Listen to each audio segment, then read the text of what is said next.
In the Middle Ages, there was a strict structure in society that correlated with the structure of the Roman Catholic Church. In today's world, working hard can change your class status, but this was not the case here.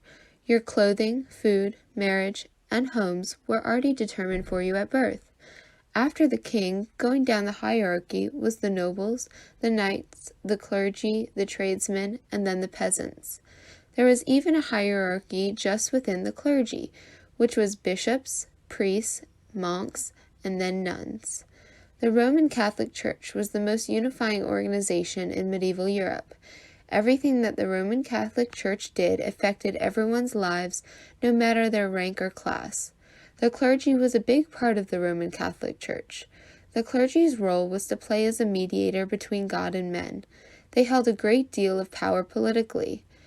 The clergy duty was to serve their parishioners and provide spiritual satisfaction and care. Because of this, the clergy was exempt from paying taxes. Nuns were considered very holy. They all lived in convents and wore long black, gray, or white tunics. Their tunics were typically tied around the waist with a piece of cloth or leather belt. Over the tunics, nuns wore a scapular. A scapular was a long piece of cloth with an opening for the head. Some nuns wore a cross around their neck. Typically, their heads were shaved and covered with a piece of cloth called a wimple. The life of a nun was similar to that of a male monastery. Nuns took vows of chastity, devoted themselves to daily prayer, religious studies, and helping the needy. Monks were often scholarly and could read and write in Latin. They wore brown gowns with hoods and often were made of wool. They often had a long cowl that hung straight down the front and the back. Monks were clean-shaven, but often they shaved a bald spot on top of their head, called a tonsure, as a symbol of humility. Monks lived in monasteries and served as examples of the perfect Christian life. They were scholars who sometimes copied the books of the Bible by hand. They also generally worked to support themselves in the monastery by gardening and land management. They also educated the sons of the nobles. Saint Benedict made the rule for the monks, and he was a saint. Priests were not rich like the bishops. They were generally the head of a church. They often wore long black gowns. Priests cared for the spiritual life of people.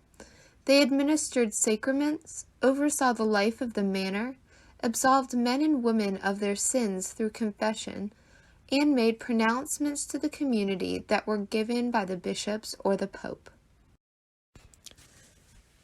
Baptism played a symbolic role in the Middle Ages.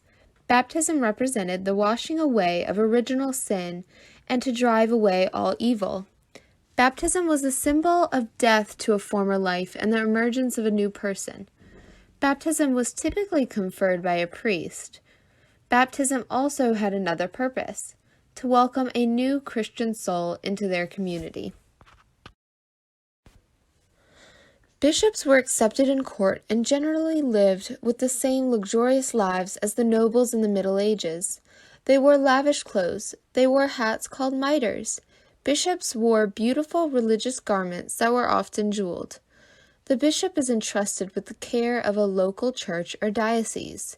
He is responsible for teaching, governing, and sanctifying the faithful of his diocese. Papal supremacy is the doctrine of the Roman Catholic Church that the Pope, by reason of his office as Vicar of Christ and as pastor of the entire Christian Church, has full, supreme, and universal power over the whole Church, a power which he can always exercise unhindered. That, in brief, the Pope enjoys by divine institution, supreme, full, immediate, and universal power in the care of souls. The doctrine had the most significance in the relationship between the Church and the temporal state, in matters such as ecclesiastic privileges, the actions of monarchs, and even successions. The creation of the term papal supremacy dates back to the 6th century, at the time of the fall of the Western Roman Empire, which was the beginning of the rise of the bishops of Rome to not just the position of religious authority, but the power to be the ultimate ruler of the kingdoms within the Christian community, which it has since retained.